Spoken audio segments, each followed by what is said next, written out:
sou Dorberto Carvalho, atual presidente do Sindicato dos Artistas e Técnicos de Espetáculos de Diversão do Estado de São Paulo, do SATED de São Paulo.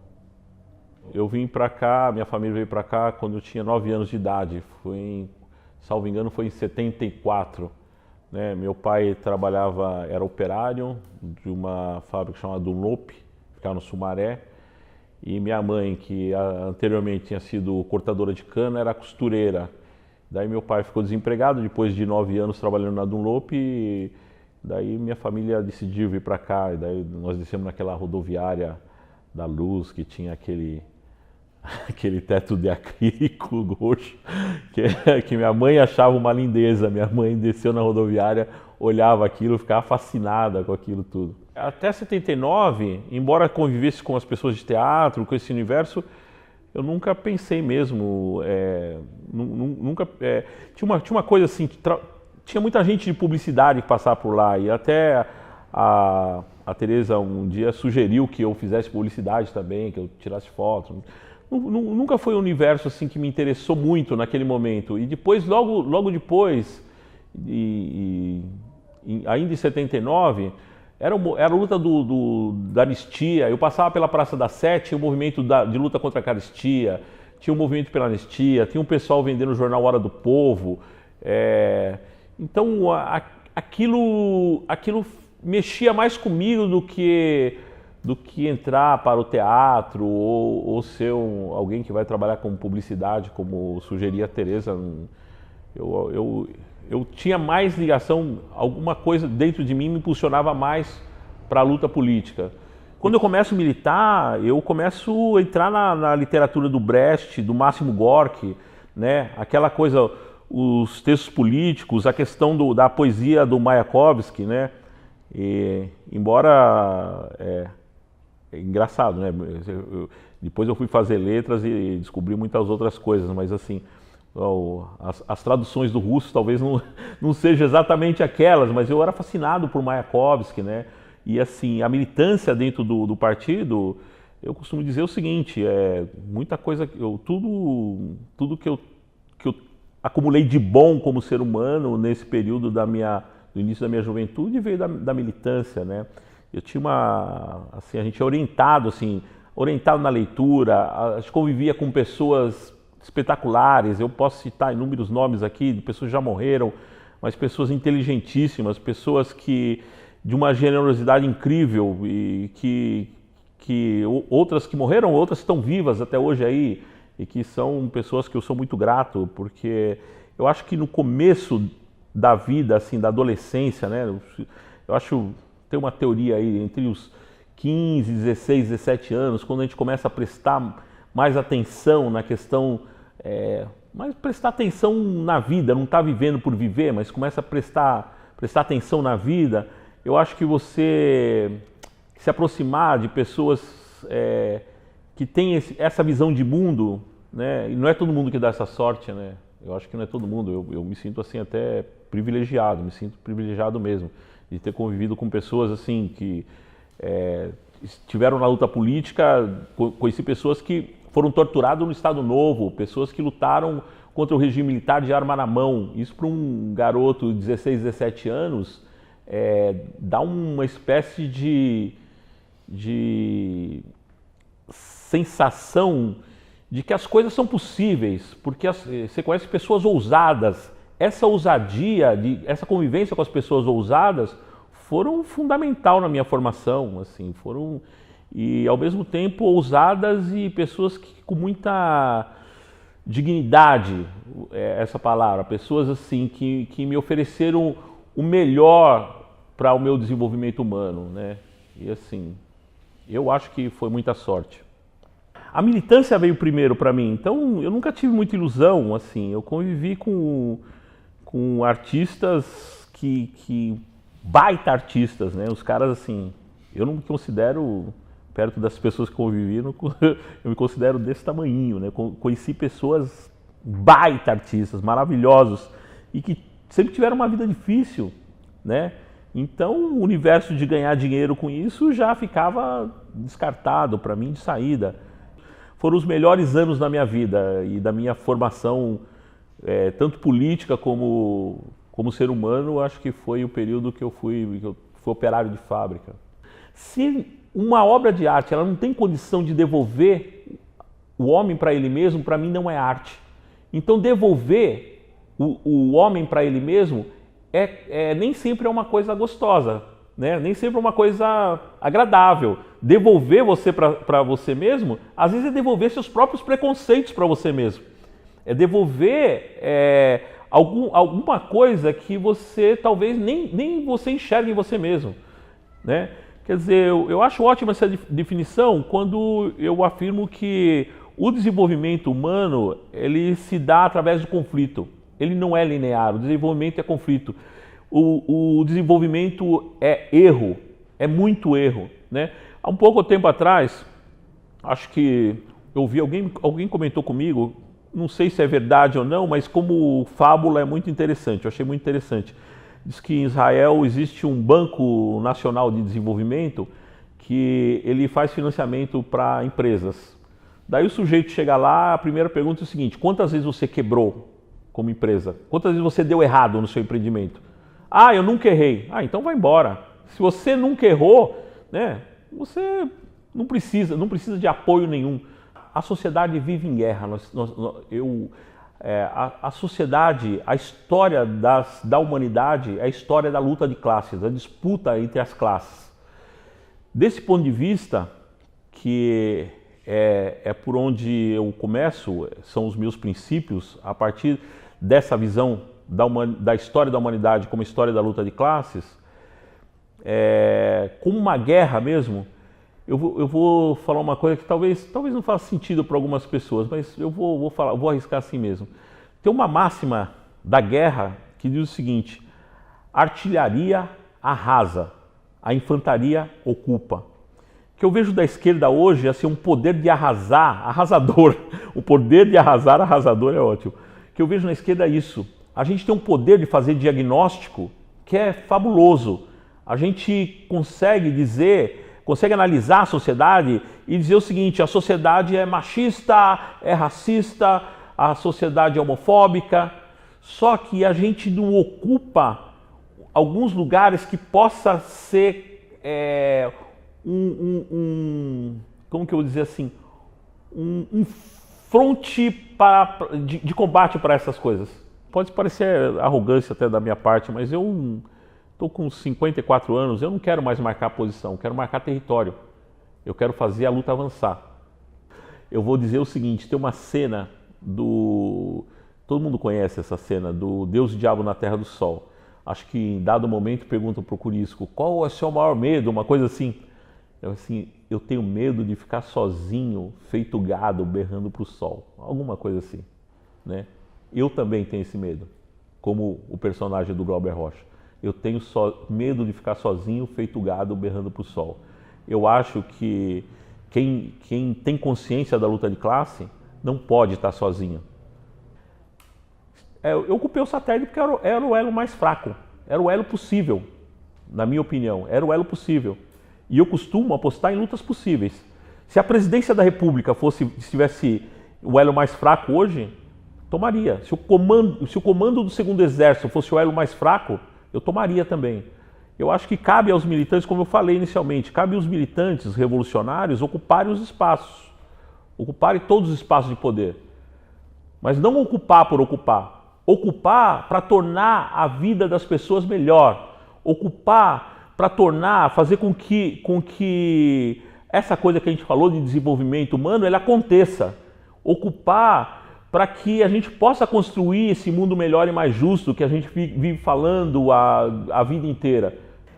Olha, a gente está dentro desse universo da arte e cultura e às vezes a gente mesmo não se dá conta da importância da gente mesmo, né?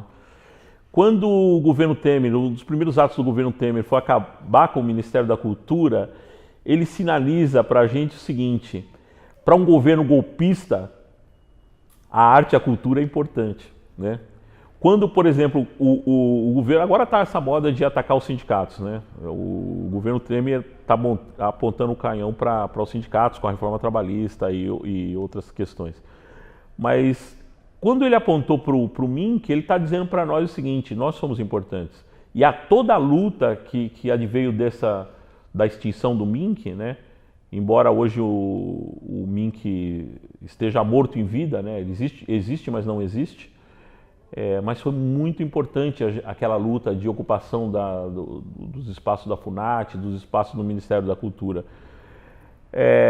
Particularmente, hoje a gente vive um momento muito triste, né? Eu acho que particularmente que eu sinto muito isso, porque a gente viveu, principalmente na cidade de São Paulo, uma primavera das políticas públicas. Pensa comigo, a gente tem o fomento ao teatro, fomento à dança, fomento à periferia, vai um, vai dois, prêmio Zé Renato. A gente avançou muito, a gente viveu essa primavera das políticas públicas, né? E sobretudo das políticas estruturantes. E hoje, praticamente, a gente vive o desmonte disso e eu não queria nem nominar o tristemente conhecido como André Sturmi, o nosso atual secretário, mas é lamentável, né? Eu já disse isso para ele pessoalmente, vai entrar para a história como o pior secretário de Cultura da cidade de São Paulo. É vergonhoso, né? Alguém que senta no lugar que um dia pertenceu a Mário de Andrade. Pensa nisso. Olha, eu acho que a prisão do Lula, ela foi necessária para a direita. Foi necessária, porque ele é absolutamente imbatível no processo eleitoral. E eles não confiam, mesmo com todas as manobras eleitorais, mesmo com a imprensa dominada por 5 famílias, com essa coisa toda que o golpe proporcionou de poder para esses setores, ainda assim eles não acreditam em si mesmos. Absolutamente, incrível, né? Como a direita não confia em si mesma, né? Porque confiar em si mesma era proporcionar que o Lula disputasse a eleição, né? Acho que se existe algum brasileiro que acha que a prisão do Lula tem alguma a ver com triplex ou com pedalinho de sítio, não está entendendo nada que está acontecendo no país hoje. Tem algumas coisas que na minha cabeça é muito claro e muito básico, né? Assim, fortalecer a produção artística do Brasil é proporcionar que os meios de produção para essa produção artística ela seja acessível a todos. Então, um Ministério da Cultura que pensasse no fortalecimento da produção artística no país teria que sair para todos esses rincões. E daí, com o risco da gente mesmo que está aqui num grande centro, mas é questão de descentralizar completamente. Fazer com que lá no extremo aqui do estado de São Paulo exista grupos produzindo arte com a mesma qualidade que aqui na cidade de São Paulo, percebe? Então, isso para mim seria um processo completamente revolucionário, você proporcionar o acesso aos meios de produção artística. Não é utopia. Não é utopia porque existe minimamente isso em alguns países chamados civilizados, né?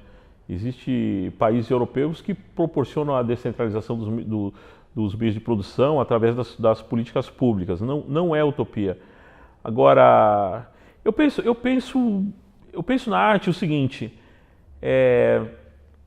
uma coisa que o Boal fala, né? Todo mundo pode ser artista, acredito mesmo nisso, né? Que é diferente de ser um trabalhador da arte, de exercer uma profissão artista, remunerado, tal, que é uma outra coisa.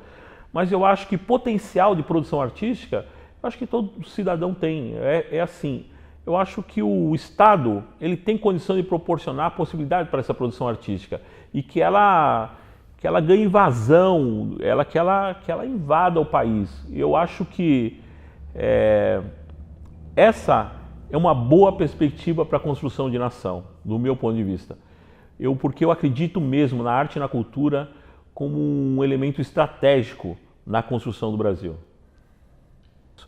O que chamam artistas e técnicos dentro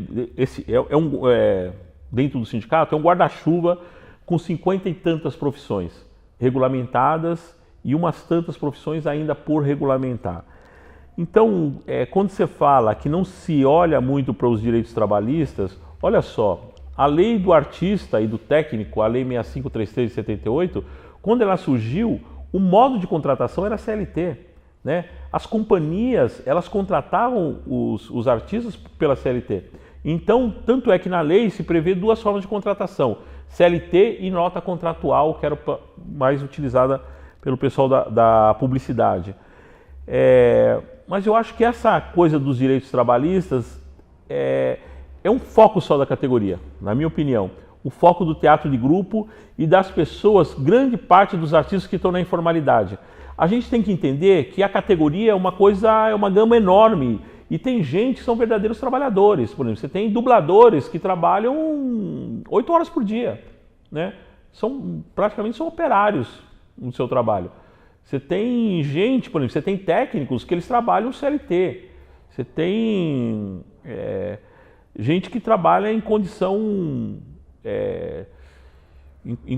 de se ver como um trabalhador. A partir da precarização do mundo do trabalho, desse universo da pejotização, dizem que surgiu, né, tem uma fábula que conta que surgiu isso na Rede Globo por conta da grande carga tributária, e daí os artistas, num período também não interessados em pagar a tributação alta, que é altíssima no país, né, também entraram nessa onda da pejotização, e que depois virou MEI, e às vezes não vira coisa nenhuma, você só tem um compromisso com um projeto, com um edital, você não tem nenhuma relação de trabalho. Isso é um elemento novo, né?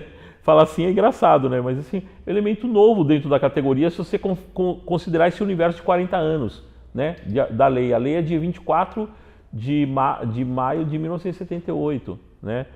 O fato de eu ter minhas preferências estéticas, poéticas, não me dá o direito de, por exemplo, dizer o seguinte: é um trabalhador de musical, ele é um alienado.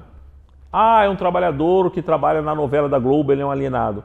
Eu acho que está na hora da gente baixar essa bola, entendemos todos nós como trabalhadores e que a gente trabalha aonde tem alguém disposto a pagar alguma coisa para a gente sobreviver. É assim, simples assim. Se a gente começar a entender isso, se a gente baixar essa bola, nos entendermos todos como trabalhadores, eu acho que a gente vai começar a se entender mesmo como categoria. E a partir da gente se entender como categoria, a gente vai avançar nas conquistas e relações de trabalho. Hoje o satélite, não só o satélite, né, quem está sob ataque, né, de sucateamento da profissão, são todos artistas e técnicos do Brasil, né? Isso ocorreu por uma ação movida na Procuradoria-Geral da República, por uma procuradora de nome Eleni Tassioli, na época do Janot, que foi gerou uma ADPF, que tem até um número, a DPF 293, eu vou explicar o que é a DPF, Arguição de Descumprimento de Preceito Fundamental. Essa é a DPF que quer sucatear a profissão de artistas e técnicos. Olha que absurdo, acho que a procuradora não se deu conta de que a livre expressão artística é muito caro para nós artistas, mas muito caro mesmo, porque foram os artistas que defenderam a livre expressão artística durante a vida toda no Brasil e que lutaram contra a censura no período da ditadura militar, né? Inclusive tendo muitas obras censuradas, né? E muitas pessoas perseguidas, muitos artistas foram exilados, tiveram que abandonar o país na época da ditadura, lutando pela livre expressão artística. Então, existe um equívoco assim, muito claro em relação à DPF, porque a livre expressão artística é um direito que nós, artistas, reconhecemos como sendo de todo e qualquer cidadão brasileiro.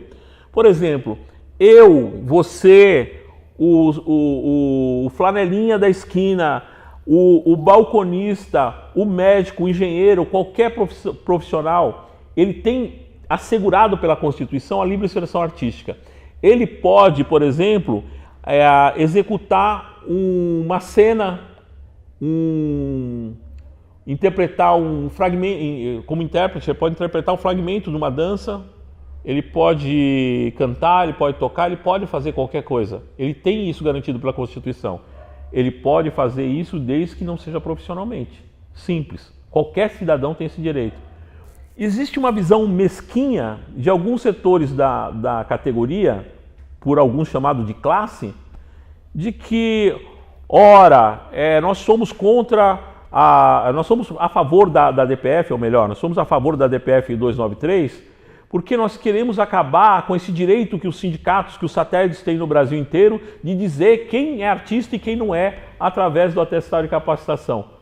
Ora, companheiros, né? Se é esse o problema, o satélite de São Paulo a gente já se posicionou. Nós não queremos dizer, nós, satélite, diretoria do satélite, não queremos dizer quem é artista e quem não é, mas nós temos que pensar junto como que vai ser isso. Ah, porque o satélite arrecada por atestado de capacitação os 600 dinheirinhos. Ora, companheiros, nós do satélite de São Paulo não queremos arrecadar os 600 dinheirinhos. Logo que assumimos o satélite, há cerca de 3 meses e pouco, a gente já definiu que o seguinte, o atestado, o recurso arrecadado com atestado de capacitação, ele não pode ser considerado receita. Na verdade, os sindicatos, nós sempre defendemos isso, desde o processo eleitoral, os sindicatos vivem um momento para se reinventarem. A gente tem que buscar, o sindicato tem que viver da sindicalização. E sindicalização é uma relação de credibilidade com a categoria. É importante que se diga isso, é importante que as pessoas entendam, porque essa discussão mesquinha, ela coloca a gente numa condição de subordinados do STF, de subordinados da PGR. E ora, companheiros, olha a situação que o país está hoje. Olha o que a PGR e o STF têm feito pelo Brasil. Agora, eu não consigo entender, sinceramente, o que faz com que um artista, um técnico do Brasil, pense que durante o governo Temer, que já colocou a reforma trabalhista, que tentou aprovar a reforma da Previdência, que está sucateando através de decreto a Lei 6.615 de 78, que é a lei dos radialistas. Por que é que nesse contexto todo, né, alguém acha que a PGR produz uma ação que vai para o STF e que pode resultar alguma coisa de boa para a gente?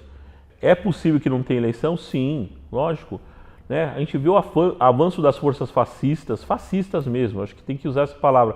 Eu digo tem que usar essa palavra porque tem alguns segmentos que falam assim, é muito forte você usar fascismo. Dar tiro em acampamento é o quê?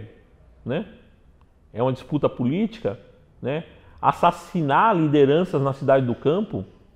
Enfim, eu acho que a gente está vivendo um momento muito triste de avanço desses segmentos fascistas. E assim, tudo é possível. Né? Eu não sou muito, não vou dizer pessimista, não é questão do pessimismo. Eu acho que é o seguinte, talvez porque, não sei se eu vou dizer isso, não é que eu vivi demais, mas cara, a gente não precisa ter vivido demais. Olha só o que os caras fizeram até agora. Os caras deram um golpe num governo recém-eleito, os caras encarceraram o maior líder do país, talvez da história recente do país. Quer dizer, nesse contexto, tudo é possível. Tudo é possível. Até um golpe aprofundado. O que foi o dezembro de 68 dentro do golpe militar? Foi um golpe dentro do golpe. Percebe? Então, não tem essa ingenuidade, não conte comigo para ter esse otimismo, achar que não fica pior. Não. É possível ficar pior, sim.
E umas tantas profissões ainda por regulamentar.